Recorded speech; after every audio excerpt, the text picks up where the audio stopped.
There's an inner turmoil happening within almost every character in Michael Mann's Heat, a collision between what they believe and who they really are deep down. That existential conflict is embodied in the literal conflict between Detective Vincent Hanna, played by Al Pacino, and lifetime thief Neil McCauley, played by Robert De Niro. And as Hanna pursues McCauley across Los Angeles, their friends, partners, and enemies are swept up in a violent war between two people who soon realize they understand each other better than anyone else could.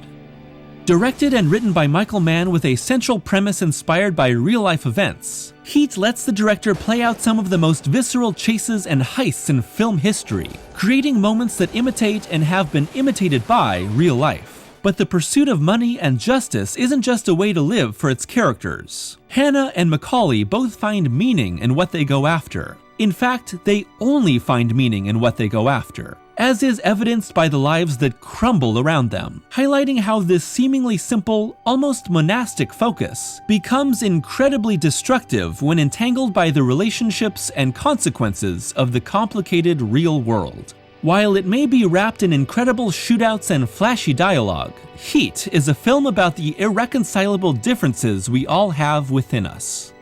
Heat is contrapuntal, the counterpoint between what we are and what we want. The counterpoint between devoting oneself entirely to a single cause, and how impossible that is as a complex human being. And most importantly, the counterpoints of Heat's two lead characters. Through McCauley and his crew executing a series of heists and Hanna and his squad aiming to take them down, Heat contemplates whether we can ever truly be whole as people when each of us is made up of so many contradictory, destructive elements, pushing the people we love away, pulling in what we think we want. Our souls are restless, and Mann lets that restlessness play out across a lonely, vivid LA backdrop, with sharp punctuations of violence driving his point home. Michael Mann's filmography is intensely focused on men who doggedly dedicate their lives to the pursuit of a single goal, for good or ill. The titular lead of Thief is exceptionally good at cracking safes, but is hopeless when it comes to forming the family he desperately wants. Will Graham of Manhunter can understand the minds of serial killers, but the process leaves him a broken shell of a man. The real-life leads of The Insider commit to exposing the tobacco industry despite endangering their families in the process. Crockett and Tubbs of the theatrical Miami Vice are, well, I still don't exactly understand what happens in Miami Vice. Mann's filmography can justifiably be described as masculine, but it doesn't glorify masculinity. Instead, Mann's films often feel slightly removed from their protagonists, exposing their innermost vulnerabilities and letting their most destructive masculine tendencies play out. More often than not, the so-called heroes of a Mann film ultimately succeed in obtaining whatever it is they have been pursuing by the end, but at an incredible cost. Mann rarely shows us the fallout, but instead leaves his audiences wondering what may come next. In any case, it's hard to imagine most of these characters simply moving on from what they've lost. In Heat, both of Mann's leads are old pros fully aware of who they are for good or ill, but their collision leads to a sort of cognitive dissonance within the two men that they haven't encountered before. The inherent contradiction between what they strongly believe and what they want in their lives is highlighted by their personal war.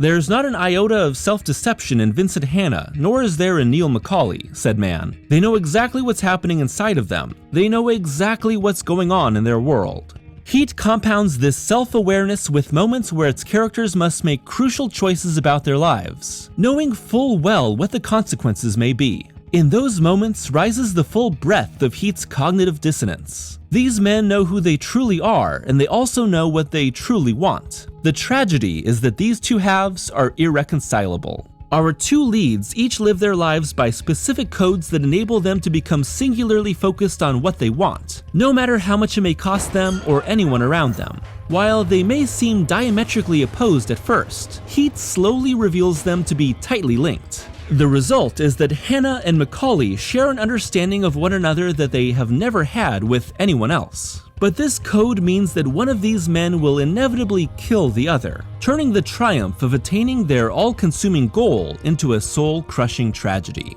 For McCauley, life as a successful thief means having no attachments in life. Don't let yourself get attached to anything you are not willing to walk out on in 30 seconds flat if you feel the heat around the corner. Whether he's taking down a score or wandering through everyday life, De Niro plays him cool, collected, distant. He's deadly but professional. And while he may deny his loneliness, I'm alone. I am not lonely.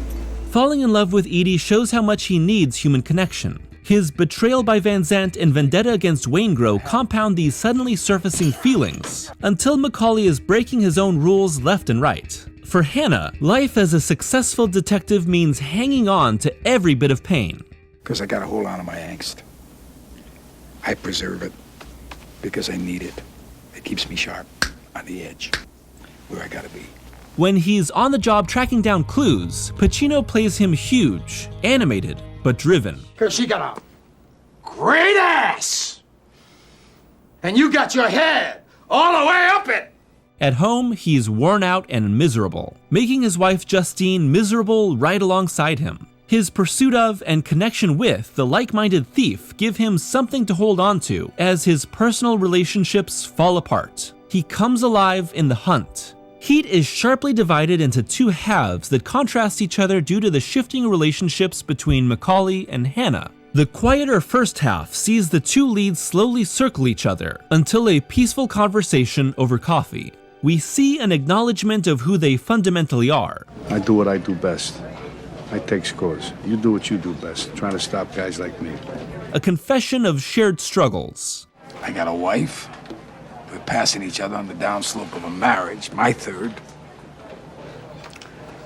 Because I spend all my time chasing guys like you around the block. That's my life. And a divulging of their deepest worries. You know, I have this recurring dream.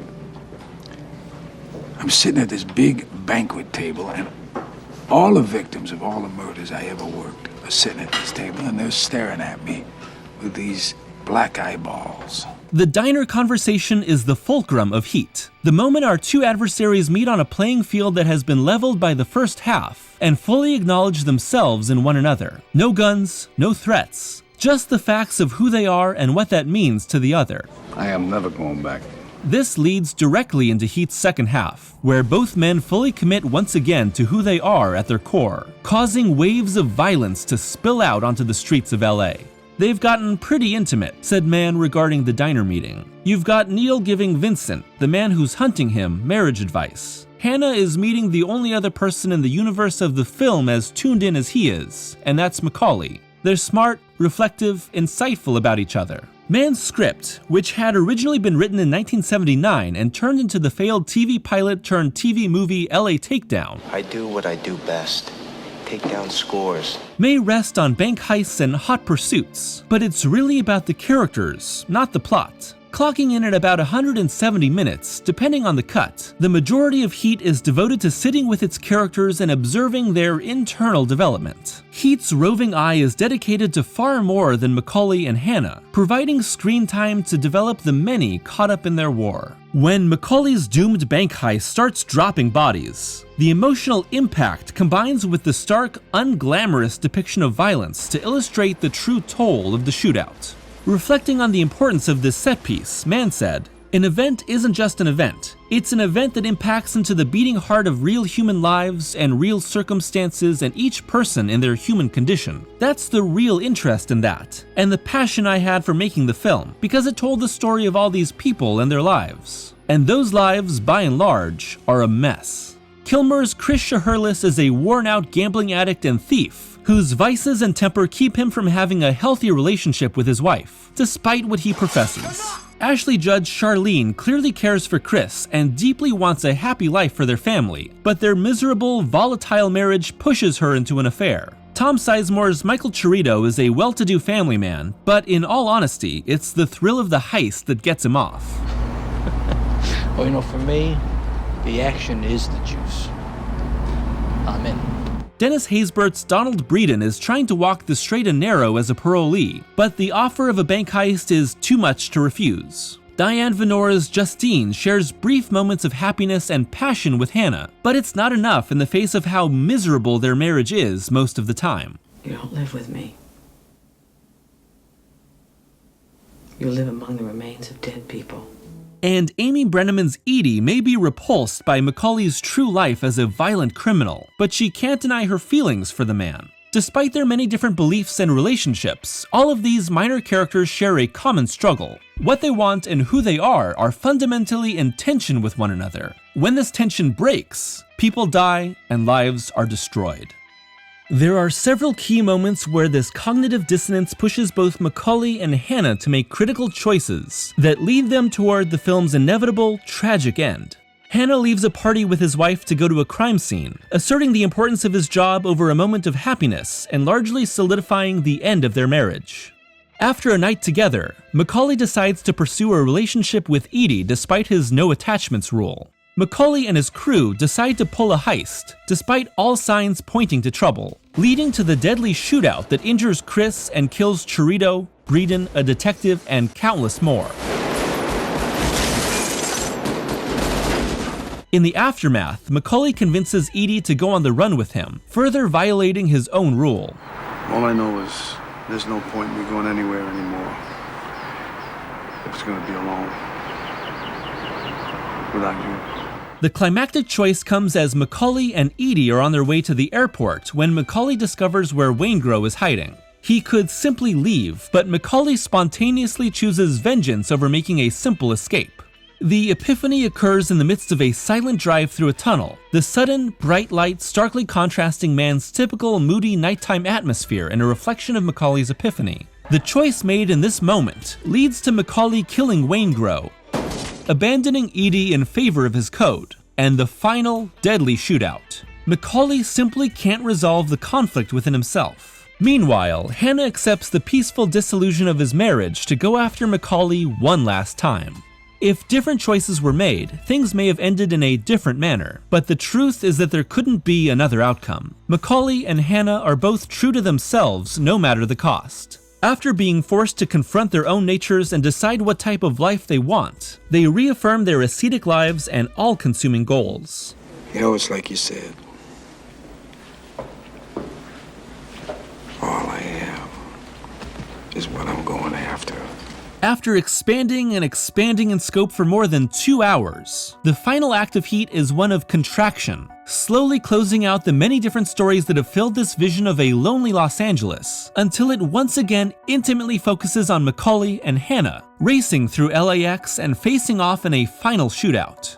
Like the rest of the film, Mann and cinematographer Dante Spinotti framed this final face-off in intimate close-ups, dedicating enough time to wide shots that lay out the geography of this encounter, but playing off the faces of De Niro and Pacino to underline their connection with one another and the human tragedy of this story. The high cost of a life committed to a single, all-consuming idea. The ultimate cost is the death of Neil Macaulay.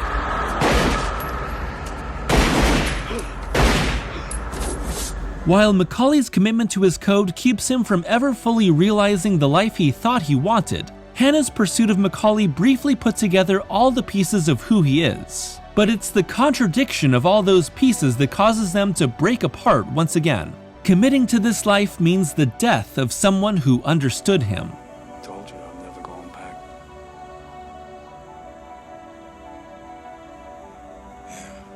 Staring off into the night, Hannah bonds with and comforts Macaulay as he slips away. Victory becomes loss as life once again loses purpose, and a brief, meaningful connection is gone forever. The ultimate cost is for Vincent Hanna to once again be truly alone.